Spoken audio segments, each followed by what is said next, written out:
Victor Harrington did not grow up with wealth, built it. Not with kindness, not with patience, but with sharp teeth and sharper decisions. And because of the road that led him there, he learned something he believed was the ultimate truth. Everything in life has a price. Respect, loyalty, even love. And as long as one had enough money to offer, the world would always bend to the least. That's what Victor believed. He was the kind of billionaire whose name made boardrooms fall silent. When he walked into a negotiation, people adjusted their tone.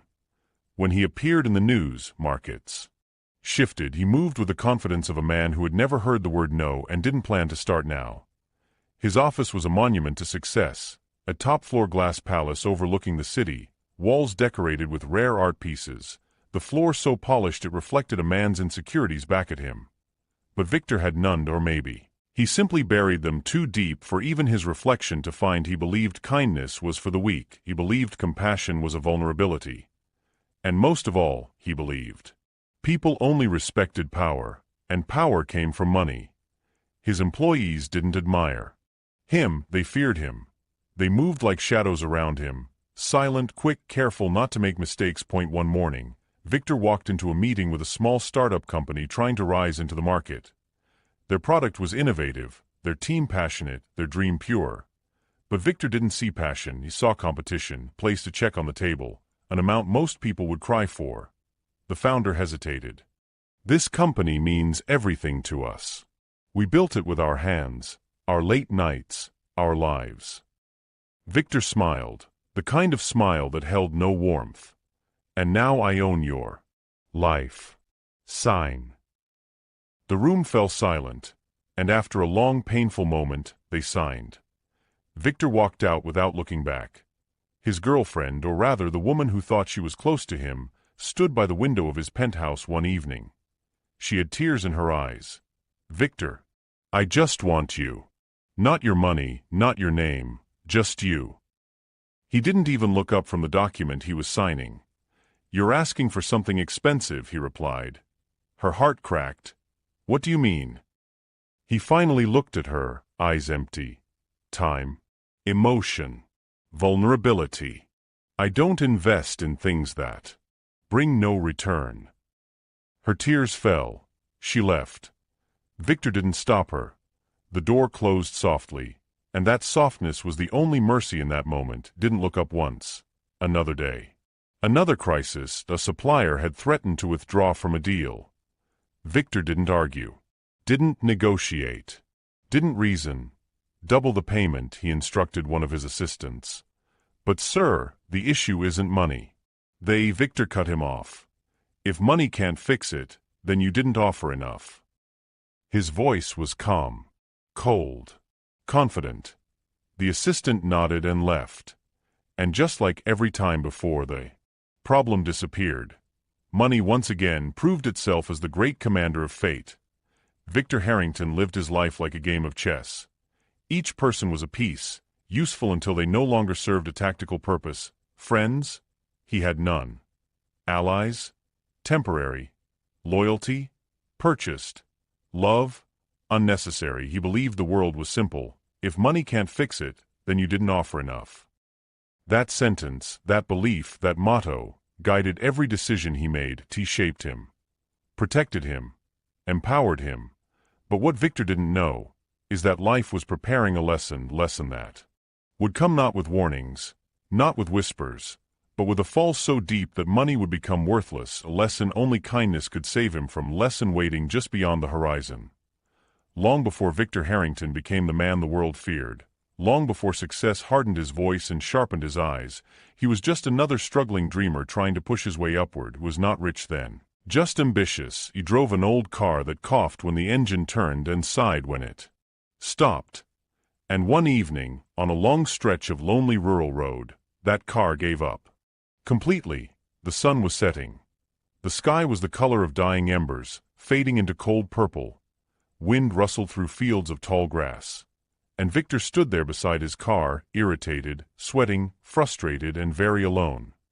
Cars passed. Motorcycles passed.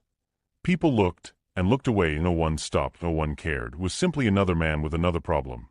And in that moment, before wealth ever touched his hands, Victor tasted something he would later spend years trying to bury. Powerlessness. He kicked the tire, angry at everything, at the car, at the road, at the world, for not bending for him yet. Minutes turned to nearly an hour. Then he heard footsteps, light, calm, almost soft against the dusty earth. Turned. A young woman approached, wearing a simple white uniform, the kind nurses wore in small community clinics. Her name, though he did not know it yet, was Amina. She carried a small bag of medical supplies and looked as though she had walked a long distance. Her face was calm, gentle, the type of face untouched by bitterness, even though life had clearly not been easy. She stopped a few feet away. "You need help," she said, not as a question, but as a quiet truth. Victor exhaled, relieved and embarrassed all at once. "Yes." The tire blew. "I've been trying to wave someone down." "I know," she responded. "I saw from a distance. But people don't always stop, especially when someone looks upset." She smiled softly, almost teasing but kind. Without waiting for permission, she knelt beside the tire and began examining it. Victor blinked in surprise. "Do you know how to fix cars?" "No," she chuckled, "but I know how to help. Hold the flashlight." And he did. Together, slowly, they replaced the tire. Not perfectly, not expertly, but enough to get him home safely. Victor's hands were dirty, Mina's white uniform was smudged with dust. But she never complained. When they finished, she reached into her bag and handed him a small bottle of water. "You look dehydrated. Drink." Victor drank, and something about the moment felt strangely significant. Not dramatic, not magical, just human. When he tried to hand her money, a few bills folded in his palm, she stepped back and shook her head gently. "No. I didn't do it for money." He insisted, a bit confused, almost offended. "Everyone does something for something." She smiled, the softest smile he would remember for years. "Kindness is not a transaction, it is a seed." He fell silent. Tea was a sentence he didn't understand then, a sentence that would one day return to him in a moment of life and death. Laughed it off, the way people laugh at things they're not ready to believe. "Well, if you insist," he said, pocketing the money, though it felt strangely heavy. She picked up her bag again, ready to continue her long walk home. She didn't ask for his name, but Victor asked for hers. "Amina," she replied. Then she disappeared down the road, swallowed by twilight. He watched her go. And though years would pass, wealth would flood into his life, walls and armor and arrogance would grow around him. He never forgot her name. Time passed. Wealth came. Fame followed. Victor Harrington's company grew into a towering empire. Steel, glass, and power spread across continents. But success, as always, draws not just admiration, but envy. Mark and Lewis had once been his closest allies. They started with him when Victor was just a dream wrapped in ambition. They laughed together, worked late nights together, built a kingdom together. But kingdoms have thrones. And thrones have only one seat. Tea started with whispers. Subtle changes. Small, weightless things that should have meant nothing. A document here. A closed-door meeting there. An altered tone in their voices. A hesitation in their loyalty. Victor noticed. He always noticed. One evening, his instincts forced him to stay awake long after the city lights dimmed. He reviewed a contract they had urged him to sign earlier that day, something they claimed was a routine restructuring. But as he read deeper, line by line, something cold gripped his chest.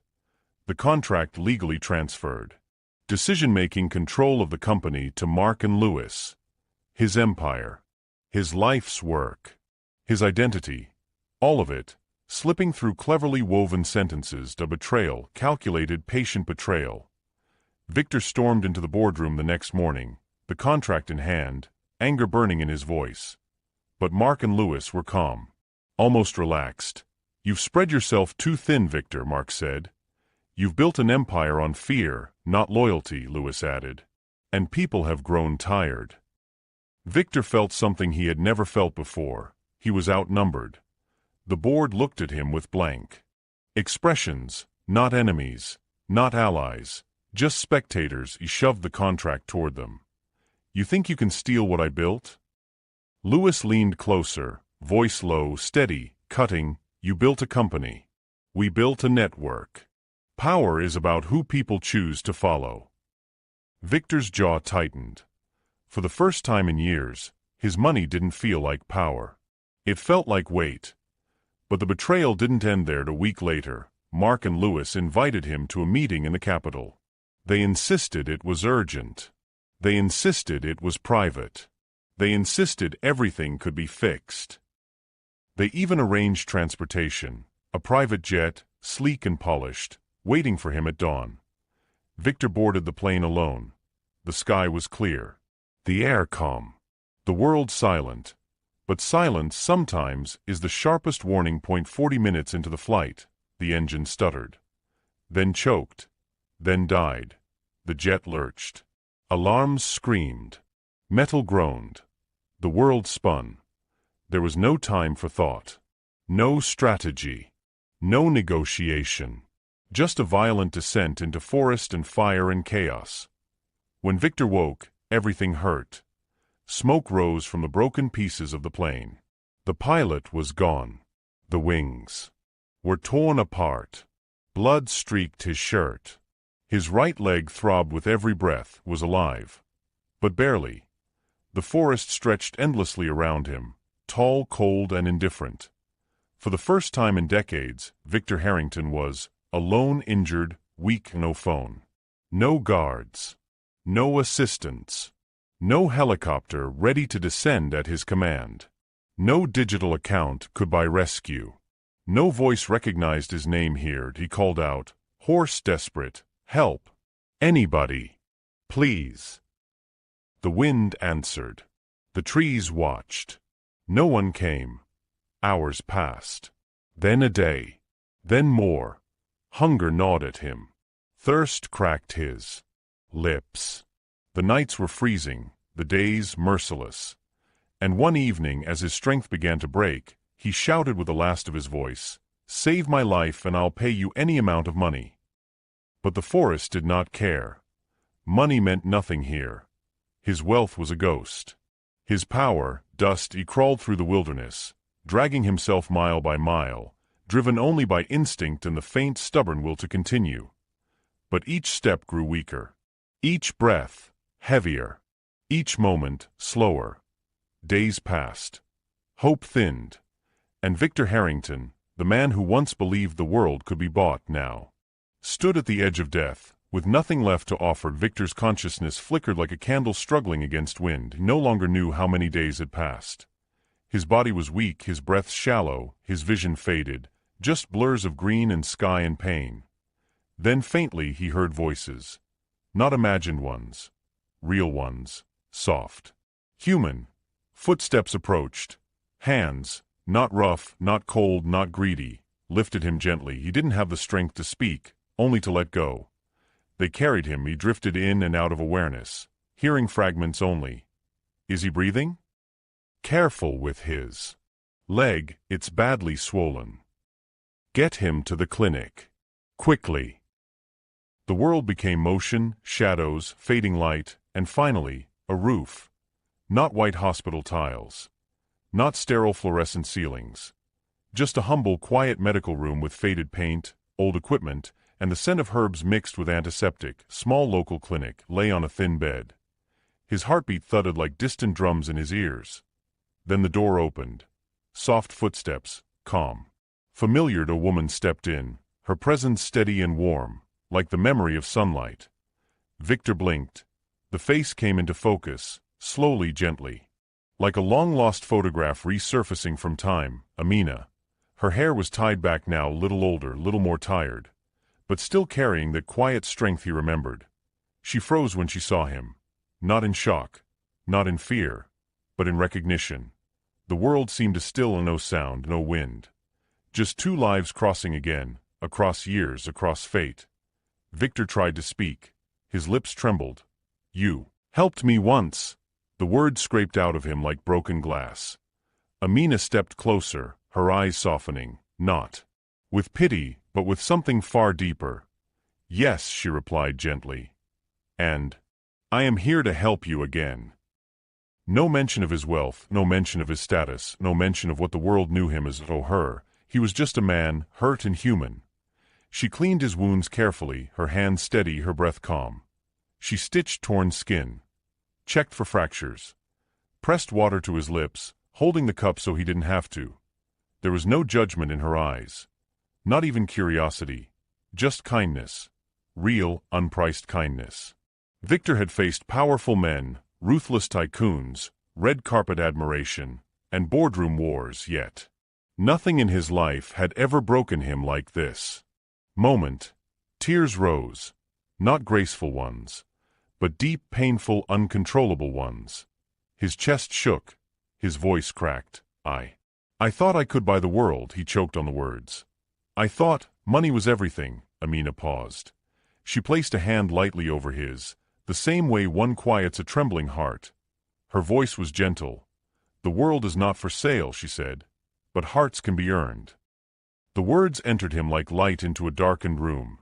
Not loud, not forced, just true. Victor closed his eyes and wept, not from pain, but from realization.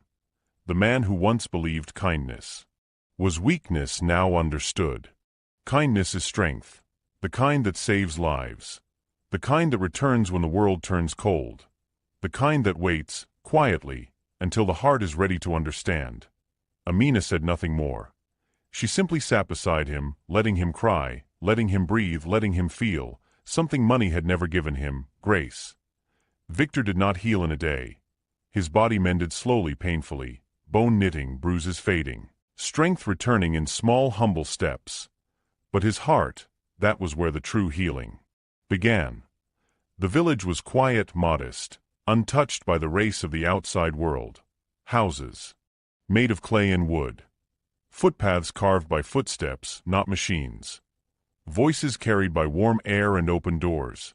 And everywhere, for the first time in his life, Victor saw kindness without reason. Neighbors shared meals not because they were wealthy, but because no one should eat alone. Children helped elders walk, not for praise, but because it was simply right. People laughed openly, not because life was perfect, but because they had each other, and no contracts, no negotiations, no calculated favors.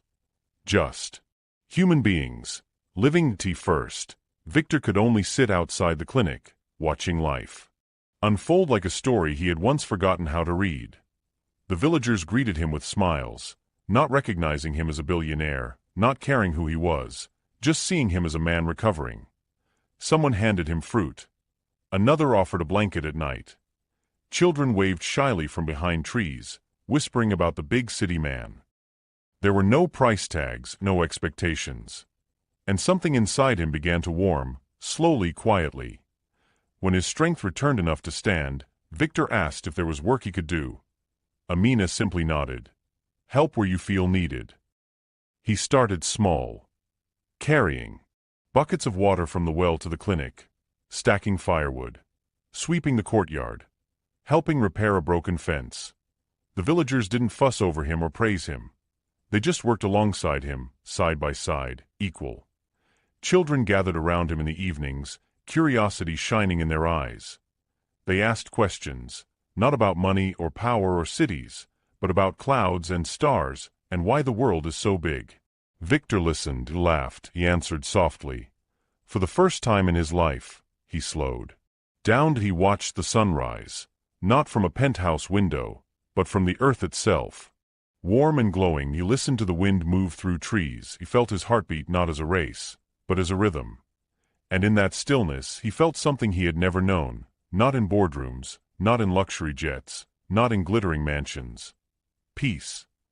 Not the kind that comes from winning. Not the kind that comes from control. But the peace that comes when a heart finally stops fighting itself. Victor Harrington, a man who once believed life was a transaction, now understood some of the greatest treasures cost nothing, and some of the richest lives are lived far from gold. When Victor was finally strong enough to travel, the village gathered to see him off.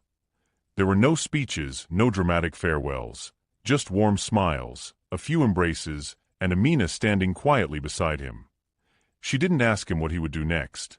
She didn't try to influence him. She simply said, "Go live what you've learned." Victor nodded, and for the first time in his life he felt ready to return. The city greeted him with noise, glass towers, flashing lights, fast footsteps, the world he once ruled. But it all felt smaller now. His office, once a symbol of power, now felt cold and distant. The silence inside it was different this time. Not proud, but empty. Victor did not storm in shouting, he did not threaten, he did not fall into rage. Instead, he moved with calm. He gathered every document, every message, every hidden recording, every meeting report, and with unwavering patience, he built a legal case that exposed Mark and Lewis completely. There were no arguments, no heated confrontations. Just truth. The court stripped them of authority. The board removed them silently. Their empire of manipulation crumbled, not with violence, but with clarity. Victor won, not by power but by wisdom. Then he did something no one expected. He didn't rebuild the empire larger, he didn't expand, he didn't seek to dominate the market again. He stepped back, he reduced the company's aggressive strategies, he softened the corporate culture, he began encouraging humane work hours, fair treatment, and employee care.